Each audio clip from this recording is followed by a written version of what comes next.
আমি যখন বারবার কল করে ভালোবাসি ভালোবাসি বলতাম, তুমি বলতে অতিভক্তি চোরের লক্ষণ। তাই আমি অতিরিক্ত কথা বলা বন্ধ করলাম। আমি যখন কথা বলতে চাইতাম, সময় দিতে বলতাম, তুমি বলতে সময়ের দাম দিতে শেখো। তাই আমি আবেগ কন্ট্রোল করে সময়ের দাম দিতে শিখে নিলাম। আমি যখন তোমার একটা কল বা মেসেজের জন্য দীর্ঘ অপেক্ষা করতাম, তুমি বলতে বেশি আশা ভালো না। তাই আমি আশা করা ছেড়ে দিয়ে অপেক্ষা করতে ভুলে গেলাম। আমি যখন তোমাকে নিয়ে খারাপ স্বপ্ন দেখে সবার আগে ফোন করে তোমার খোঁজ নিতাম, তুমি ঠিক আছো কি না। তুমি বলতে পাগলামিটা একটু কমাও। নিজেকে তাই সুস্থ মস্তিষ্কের মানুষ হিসাবে গড়ে তুললাম। আমি এখন না খেয়ে অপেক্ষা করতাম এটা জানার জন্য তুমি খেয়েছো কি না। তুমি বলতে এত ন্যাকামি ভালো লাগে না।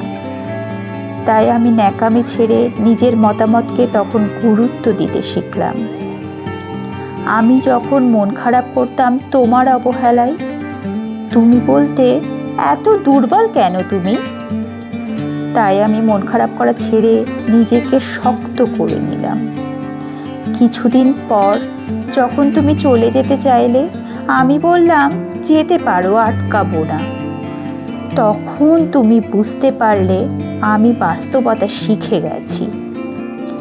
হ্যাঁ, তুমি আমাকে অনেক কিছু শিখিয়েছো, এর জন্য ধন্যবাদ। তবে তুমি হয়তো জানতে না, এই ন্যাকামিগুলোই একটা সুন্দর ভালোবাসার ইতিহাস গড়ে তোলে। তুমি জানতে না, এই পাগল মানুষগুলো মন থেকে ভালোবাসতে জানে। তুমি হয়তো জানতে না, এই ছোট ছোট আবেগগুলোর থেকেই ভালোবাসার তৈরি।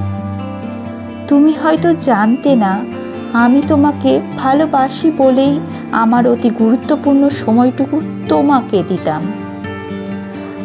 আজ আমিও একটা জিনিস তোমায় শেখালাম, অতিরিক্ত অভিমান নিয়ে যারা হারিয়ে যায় তারা কখনো ফিরে আসে না।